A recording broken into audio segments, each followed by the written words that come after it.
Hallelujah. परमेश्वर का धन्यवाद करते हैं कि आपको मुझे ये पूरे महीने में हमें 8 महीने में सुरक्षा दी और ये नया मंत्र दिखाया, उस बड़ी दया अनुग्रह के लिए धन्यवाद करते हैं। आज इन जोरदार तालियों से परमेश्वर का स्वागत करते हैं। हालेलुया। जो आज का जो वचन पढ़ेंगे हम पहला पतरस तो 5 का 8 और आज का जो संदेश है जवानों के लिए, तो इस संदेश को कोई पढ़ेगा। सचेत हो और जागते रहो, क्योंकि तुम्हारा विरोधी शैतान गरजने वाले सिंह के समान इस खोज में रहता है किस किस को फाड़ खाए। हालेलुया। अगर हम 9 में देखेंगे तो उसमें लिखा हुआ है कि विश्वास में दृढ़ रहो होकर और यह जानकर कि उसका सामना करो कि तुम्हारे भाई जो संसार में है ऐसे दुख सह रहे हैं। 10 में पढ़ेंगे, अब परमेश्वर जो सारे अनुग्रह का दाता है, जिसे तुम्हें मसीह में अपनी अनंत महिमा के लिए बुलाया है, तुम्हारी थोड़ी देर के दुख उठाने के बाद ही आप ही तुम्हें सिद्ध और स्थिर और बलवंत करेगा और उसका साम्राज्य युगा युग रहेगा। आमीन। अगर हम इसके 6 में देखेंगे तो 5 में, इसलिए परमेश्वर के बलवंत हाथों के नीचे दृढ़ता से रहो और जिससे वह तुम्हें उचित समय पर बढ़ाएगा। हालेलुया। और अपनी सारी चिंताएं उसी पर डाल दो क्योंकि उसको तुम्हारा ध्यान है। कई बार हम इतनी चिंताओं में पड़ जाते हैं कि सोचते परमेश्वर को हमारा ध्यान नहीं है। परमेश्वर को हमारा ध्यान है, हम उसके बेटे बेटी, हम उसके चुने हुए लोग हैं। जितने लोग विश्वास करते हैं वो परमेश्वर के चुने हुए लोग हैं। तो जिस तरह से हम इसमें सारांश में पढ़ेंगे कि किस तरह से लिखा हुआ है कि संयम और सचेत रहो, कि हम मसीह की सेवा करने के लिए संयम बनना चाहिए और कार्य करने के लिए तैयार रहना चाहिए। हालेलुया। जिस तरह से पहला पतरस अगर हम पहले के 3 में पढ़ेंगे तो उसमें लिखा हुआ है कि किस प्रकार से परमेश्वर के वचन में कि हम पहले के 13 में देखेंगे कि इसी कारण अपनी बुद्धि के कमर बांधकर और सचेत रहकर उस अनुग्रह की पूरी आशा रखो जो यीशु मसीह के प्रकट होने के समय में तुम्हें मिलने वाली है। हालेलुया। तो परमेश्वर यहोवा का धन्यवाद करते हैं कि परमेश्वर किस तरह से कि अपने आप को हम मजबूत रहकर परमेश्वर के कार्य को कर सके और परमेश्वर में बढ़ते जाए। ये नहीं है कि अगर हमें शैतान का सामना नहीं करेंगे तो किस तरह से हम परमेश्वर के वचनों में आगे बढ़ेंगे। तो इसलिए हमें परमेश्वर के वचनों में आगे बढ़ने के लिए हमें परमेश्वर के वचन की जरूरत है। शैतान हमें पाप और दंड की ओर ले जाता है और फाड़ खाने वाले और नष्ट करने वाले का प्रयास करता है। शैतान हमारे बीच में फूट डालकर विशेष हमें निंदा और पीठ पीछे हमें बुराई करने के लिए हमें क्या करता है, हमें तैयार करता है कि हम एक दूसरे की बुराई करें ताकि झगड़ा बढ़ जाए। और लेकिन हमारे यीशु मसीह ने हमें ऐसा नहीं सिखाया, नष्ट करने का प्रयास करता है। जैसे गलती 5 के 15 में, इसके बावजूद भी शैतान हमारे मन में संदेह और डर उत्पन्न करके हमारे विश्वास को नष्ट करने का प्रयास करता है। यदि हम अपने विश्वास में नष्ट हो गए तो फिर हमें भटक जाने वाली बात है कि अगर हम शैतान की बातों में चलेंगे तो हमारा भटकना ही है, क्योंकि हमारा परमेश्वर के वचन पे से विश्वास हट जाएगा। क्योंकि शैतान शक्तिशाली में शक्तिशाली है। इस शिक्षा के बारे में हमें ये कभी न सोचें कि हम उसे में सामर्थ्य से पराजित हो जाएंगे। नहीं, यीशु मसीह की सामर्थ्य हमारे अंदर है। यीशु मसीह हमारे अंदर है। अगर यीशु मसीह हमारे साथ ना हो तो हम इन वचनों को परमेश्वर का नहीं पहुँचा सकते किसी के भी पास। क्योंकि परमेश्वर मसीह शैतान और उसकी सभी दुष्ट शक्तियों की अपेक्षा अधिक ताकतवर है। क्योंकि परमेश्वर सारी दुष्ट आत्माओं के ऊपर है और वो उससे भी बड़ा और उससे भी ताकतवर है। कई बार लोग कह देते हैं मेरी मुश्किलें बड़ी है। नहीं, हमारी मुश्किलों से बड़ा हमारे परमेश्वर जो है हमारे साथ है। जैसे शैतान कहता है ना, गर्जने वाले सिंह के समान हमारे पास आ सकता है किसी मनुष्यों के द्वारा, किसी जानवर के द्वारा, मतलब किसी भी तरह को हम पे हमला करने की कोशिश करता है। लेकिन परमेश्वर शैतान को अनुमति दिए बिना कुछ भी नहीं कर सकता। परमेश्वर जितनी अनुमति देता है शैतान उतना ही कुछ कर सकता है, उससे ज़्यादा कुछ नहीं कर सकता। क्योंकि वो हमारा परमेश्वर है। परमेश्वर उसे देता है। परमेश्वर अपने उद्देश्य को पूरा करने के लिए शैतान का प्रयोग करता है। परमेश्वर शैतान को इस बात की अनुमति कभी नहीं देगा कि वह उसके विश्वास जो संतान को फाड़ खाए और नष्ट कर दे। लेकिन परमेश्वर शैतान को ऐसा मौका कभी नहीं देगा और अपनी संतान को वो बचाएगा। लेकिन हम विश्वासी लोगों को अपने कर्तव्य निभाना चाहिए और परमेश्वर हमारे सहयोग के बिना हमारी सुरक्षा नहीं कर सकता। पहली बात यह है कि हम संयम और चेतित रहना चाहिए। दूसरी बात यह है कि हम परमेश्वर की इच्छा के प्रत्येक आज्ञाकारी रहना चाहिए। तीसरी बात यह है कि हमें निरंतर प्रार्थना करना चाहिए ताकि हम परीक्षा में ना पड़ें। जैसे मत्ती 6:13 में, मरकुस 14:38 में। तभी बात यह है कि हम परमेश्वर के सारे हथियार बांधने चाहिए।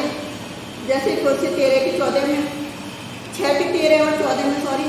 अंत में ये सभी कार्य करने के बावजूद भी हम विश्वास में हमें इतना मजबूत रहना है कि शैतान का विरोध का सामना हमें करना है। अगर हम शैतान का सामना नहीं करेंगे तो इसके साथ ही वे हमें शैतान का सामना करते हैं तब वे भाग जाएगा। जैसा कि याकूब की पत्री 4:7 में लिखा है कि शैतान का सामना जब हम करते हैं तो शैतान क्या करता है, हमारे सामने से भाग जाता है। और जैसे हम डरते हैं ना तो पता है क्या है, डर हमारे सामने आ जाता है। प्रभु कितनी बार लिख रखा है कि मत डर, मैं तेरे साथ हूँ। तो जब हम प्रचार करने जाते हैं तो कई बार हम प्रार्थना करते हैं प्रभु जी कि तू हमारे आगे आगे बाड़ा बांधने वाला प्रभु हमारे साथ है।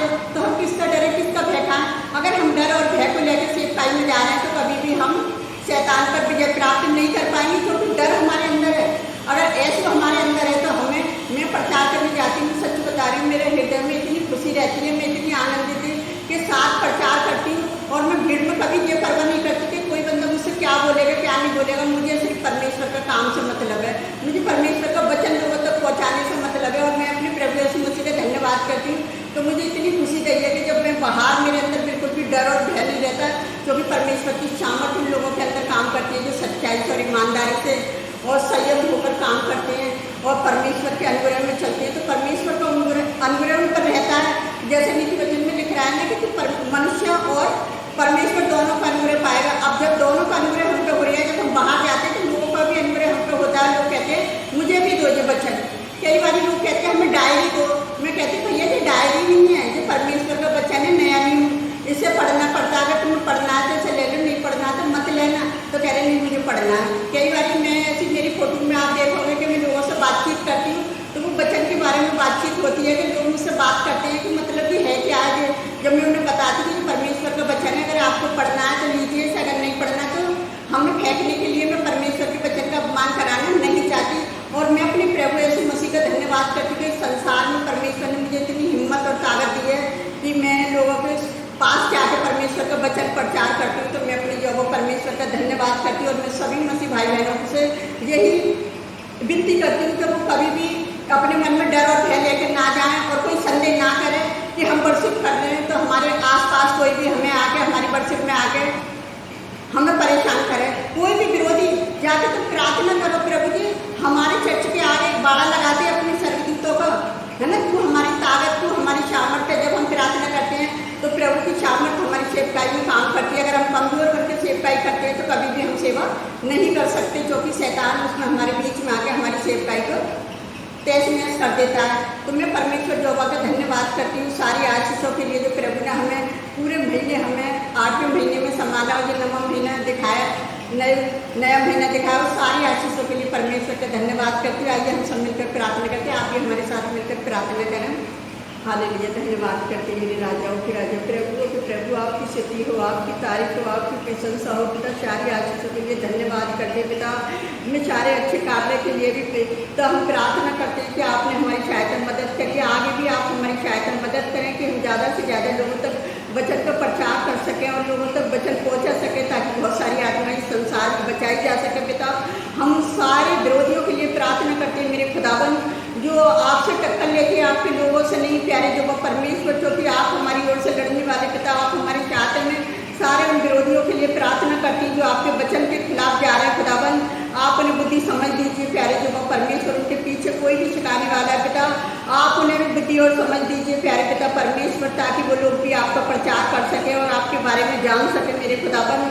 मैं आपसे विनती करती हूँ, आज ने कितने लोग आपके वचनों को भूखे और प्यासे हैं पिता, आप उनकी भी सहायता मदद करें मेरे खुदावन। जितने लोग प्रार्थना कर रहे हैं आपके वचन को पढ़कर पिता, आप उनकी सहायता मदद करें। जितना वचन हम लोगों तक पहुँचा रहे हैं खुदावन, वो वचन बांटना हमारे लिए व्यर्थ न जाए, एक आशीष बन जाए। जिस तरह से आपके वचन में लिखा है कि सारी जाति में शुभ समाचार प्रचार किया जाए, तो पिता सारी जाति के लोग आपके वचन को ले रहे हैं खुदावन, बड़े खुशी के साथ रह रहे हैं, तो पिता खुशी के साथ वो पिता एक आशीष बन जाए वो वचन उनके जीवनों में मेरे खुदावन। और जो लोग वचन पढ़कर प्रार्थना करते हैं पिता, आप उनकी भी सहायता मदद करें मेरे खुदावन। मैं आपसे विनती करती हूँ पिता, जो लोग लाइक कमेंट सब्सक्राइबर करते हैं, जितने हमारे फॉलोवर्स अपनी कमेंट्स को लिखते हैं पिता, आप उनकी भी सहायता, उनकी मदद करें और उन्हें भी सफलता दें प्यारे प्रभु परमेश्वर पिता। जो बीमार है चंगे हो जाए यीशु नासरी के नाम से, जो बेरोजगार है पिता, जिन्हें अच्छे बर की तलाश है प्यारे पिता परमेश्वर, आप उनकी भी सहायता, उनकी मदद करें पिता।